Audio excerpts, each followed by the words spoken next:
Lego by the book. I am Captain Xavier, and today we're going to be building set 8779, The Grand Tournament, which is parts of the Knight's Kingdom series that I was not a huge fan of. I loved the kingdoms, and I loved the various castle lines. This one was a little too cartoony with the pastel-colored armor and all that. The bad guys looked cool. They had the scorpion stuff, and I thought that was always neat. But other than that, not a huge fan. But this has a neat flip-up box. It gives kind of a map of the various sets and how they interacted, and then it shows you how the actual thing works, and it's got some neat action features, so we're going to build it.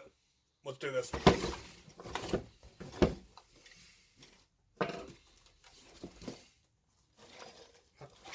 How do you get into it?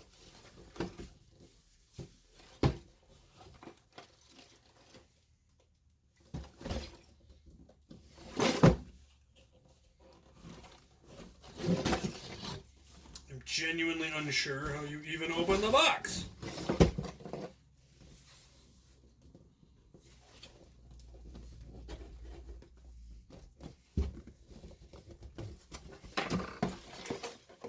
What am I missing?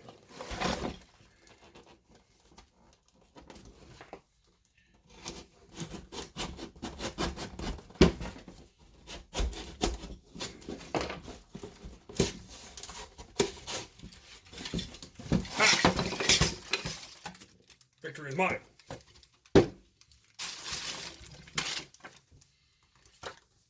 Apparently I have a postcard.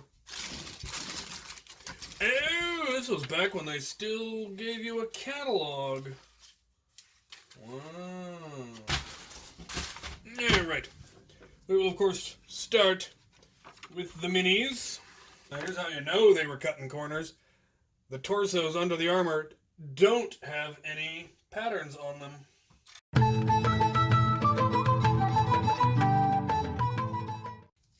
Not a fan of the pastel knight, but I am a big fan of this guy's helmet. It's really neat looking. And then the king is actually kind of neat looking. This is a king I don't believe I had. So that's a neat torso. I may have to find something to do with him.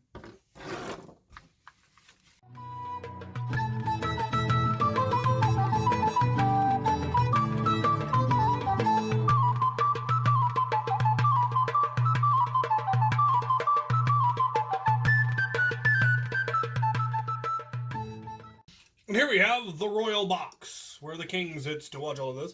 These act as score indicators, which is actually kind of neat, the way they did that. I think that's a nifty feature. And then, if the proletariat should rise up and shove the king off of his throne, there's gems hidden, or gold hidden underneath it. So that's neat. The king gets a sword. Oh, alright. Now, well, looks like there's even more. This is a fairly involved set, really.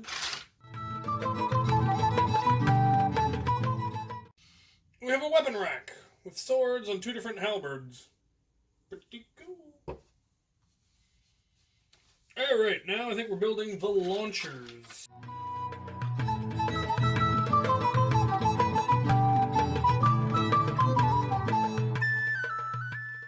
So there's what the launcher looks like. This comes up and slams down on this. And it launches the little mech-looking goofy horse thing. I dig it. Let's build the other one.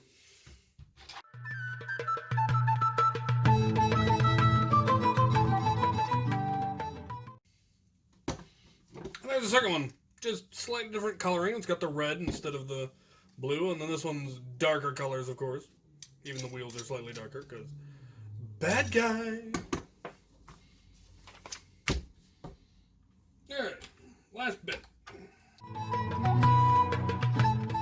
Last 2 items are the banners for the 2 sides, and the banner thing, I don't know what it is. It seems to be plastic, but very thin. Very neat looking. So that's neat.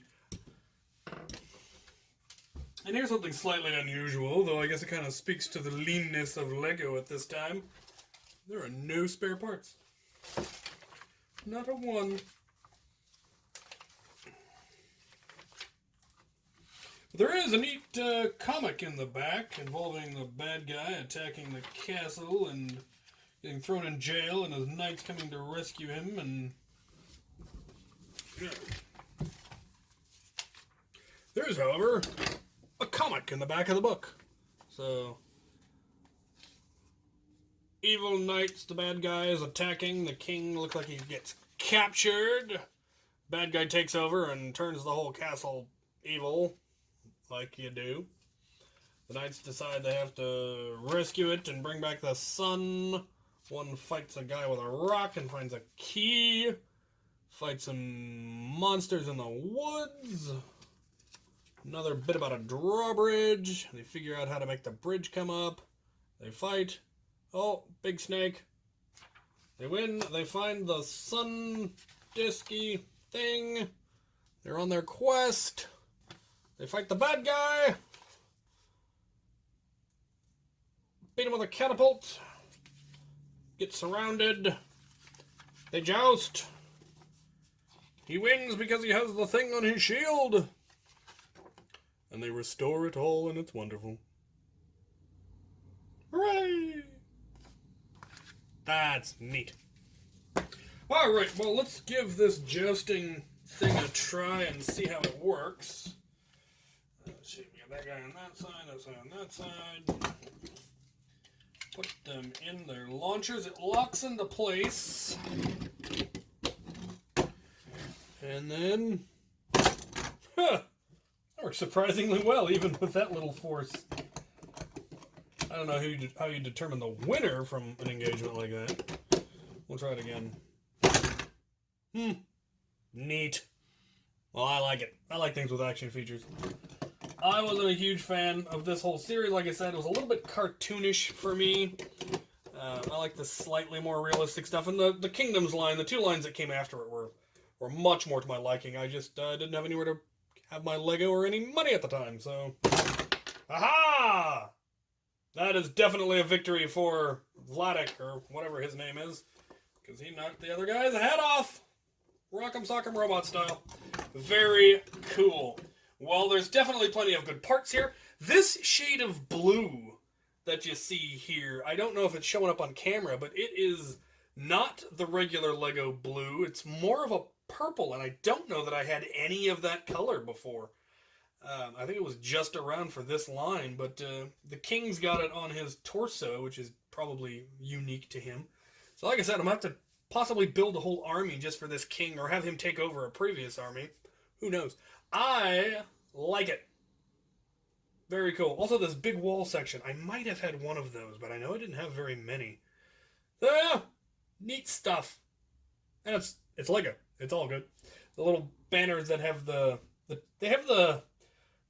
one of each the factions are on both sides. So one side's blue with the lion, and the other side's black with the scorpion, which is kind of unfortunate because it means you really can't use them outside of this setting because they're the wrong on one side. But the minis are, of course, very useful. I don't know what I'll do with this pastel guy. I'm sure I can find a use for him. That guy, of course, already has an army waiting for him. So that is pretty cool. Gonna have to try to get more of his minions and build up his army. Or possibly just be a small faction of special forces or something. Anyway, I like it. I think it is pretty nifty. And I like the way they did action stuff, at least. Even if I thought it was all cartoonish, the fact that you could actually have a functioning joust is pretty neat.